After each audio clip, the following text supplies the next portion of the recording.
Hi, I'm Alex and I'm the composer of the Silmarillion Soundtrack, and today's video is a musical treasure hunt where I'm showcasing all the most beautiful melodies, the themes, motifs from the Silmarillion Soundtrack, how they change shape, how they're connecting the music to build a musical continuum so that you're well equipped for next week's premiere of The Doom of the Noldor. Yes, the first of 7 albums of my Silmarillion soundtrack. But that's not all. I want this premiere of The Doom of the Noldor to be a party for Tolkien fans, a get-together of like-minded people. Therefore, we're going to have a very special giveaway. I'm going to tell you about the rules for that in the live stream leading up to the premiere. Also, at the end of this video, I'm going to tell you how you could get exclusive early access to the album. Only a limited number of people will get this, so stay tuned and stick with me until the end. And now let's begin the musical treasure hunt and see what magic awaits us. Of course, this is the Silmarillion. Therefore, the most important musical material is the Silmarils main motif.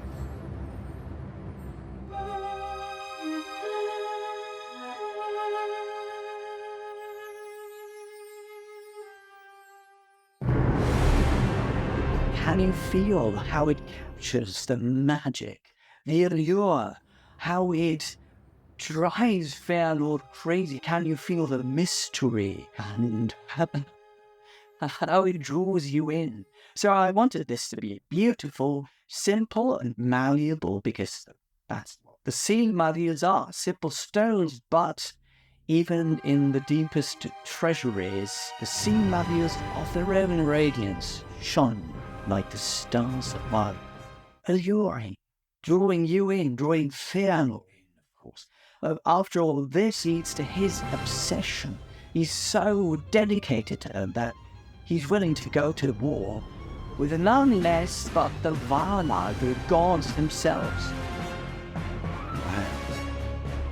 Then he began a long and secret labor, and he summoned all his lore, and his power, and his subtle skill, and at the end of all, he made the Silmaril. Of course, this motif is always played when the story focuses on the Silmarils. It also serves as a foundation, of course, for other motifs, but basically this is the glue that holds together the entire musical soundtrack. It's hinted at, it's twisted and changed in shape and form just like the Silmarils, and it is also the driving force of some of the most important actions of Feanor, of course, and Menegroth. So let's have a closer look at these variations.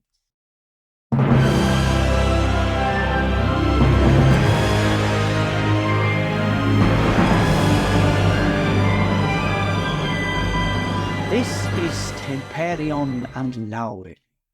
And of course, since the Silmarils are derived from the very essence of the tree's lights, I needed to have both connected. So this I derived in a backwards sort of way.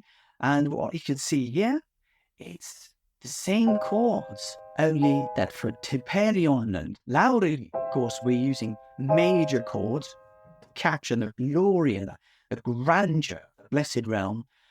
And of course, it's the tutti orchestra, so all of them are playing. It's loud, it's glorious, and a choir is singing.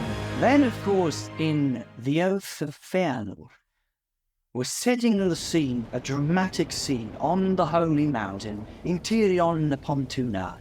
Feanor gathers a crowd of Noldor around him, all bearing torches.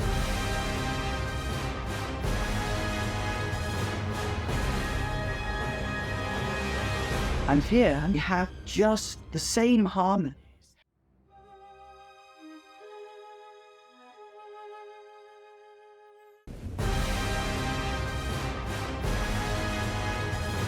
Of course, the drama, the blaring trumpets, the fanfare to call to attention that something very significant and fateful is about to happen.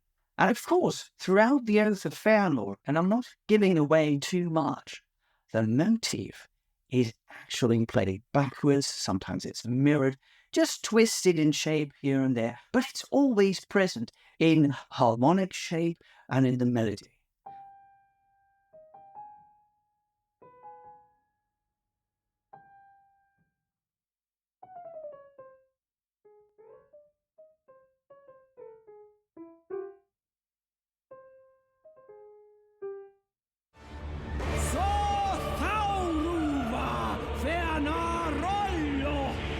And those are a lot of fun to do. This sounds requires. So there are some hidden nuggets for you to explore.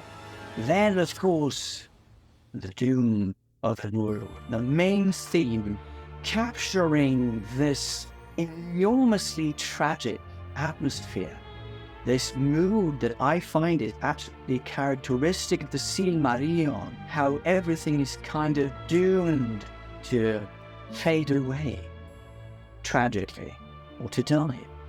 So what we have here is the same opening chords, spaced a minor third apart. It's a median if you're interested in music theory. You can learn more about this in this. And of course we have this falling melody, and this is just the impending doom.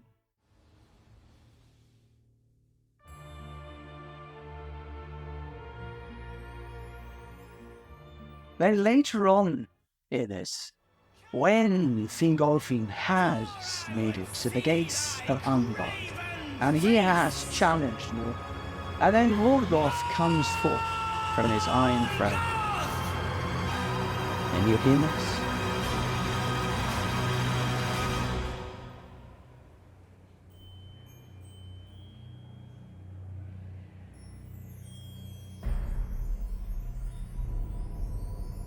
And of course, him wearing a crown upon which are set the three Silmarils.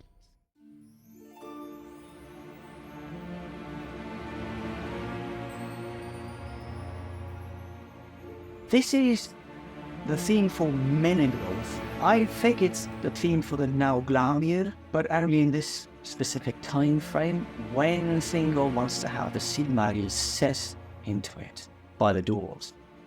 So, again, the same opening chords, and these two chords are pretty much the defining harmonic framework. It's just two very simple chords, but more about the magic of these chords and their voicing you can find in this video again. I don't want to go into much detail today, so let's go on and find another treasure.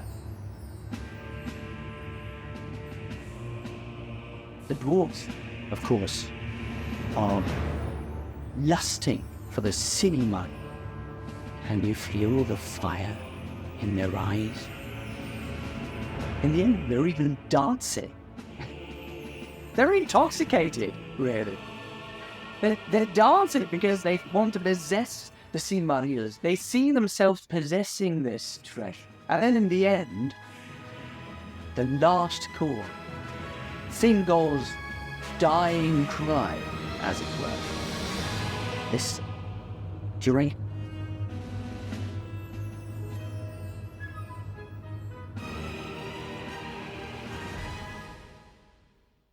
and again, this chord cell, the harmonic structure, these two chords in Idril and Tur. Why? Because this is live. Now, he's not directly connected to the Silmarils, but he's been a spy of Menegroth for some time.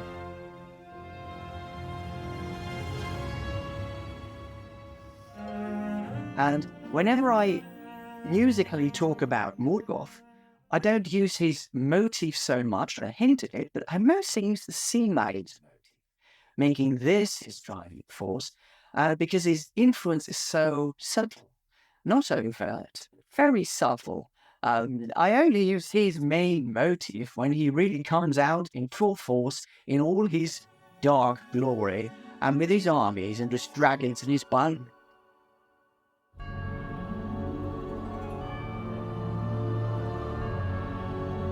This is the middle part of Beren and Luthien when Beren falls into a swoon.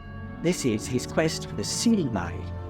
And of course, I needed to have at least this harmonic structure in. And now to make it full circle, this is the Silmaril's main theme.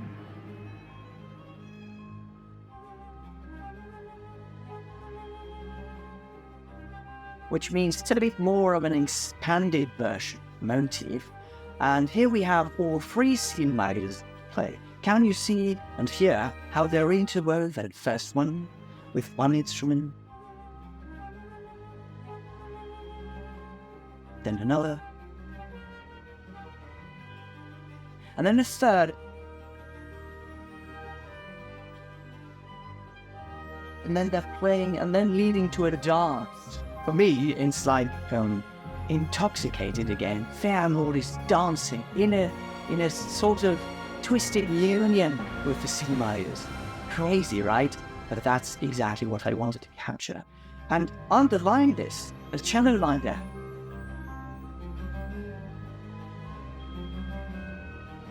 That's Feanor, toiling, working, being busy, pouring his heart and soul into his main life's achievement, really. So all of that, Feanor, the Silmarils motif, they make the Silmarils main theme. That's how I listen. Alright then, well, I mean, now you're really well equipped. With just this, you can absolutely make even more out the premiere, the Doom of the Noldor, 7/7/2023. And I promise you to tell you more about the exclusive early access. So this is limited to 100 people for the means 10 days. As of now, you can go follow this link here and in the description to my Bandcamp account, and you will find the album, The Doom of the Noldor, available for purchase there. So if you want to get a head start and listen to all the music and even the as of yet unpublished songs, go ahead, purchase it, and you'll be even better equipped for the premiere. And of course, next week, I'm also going to tell you about the MP giveaway during the premiere. Now, I'm extremely grateful that you watched this video, and I hope to see you in the next video where I'm discussing the other motifs. And then next week, live stream. I'm super excited about this. See you there. Nauglamir.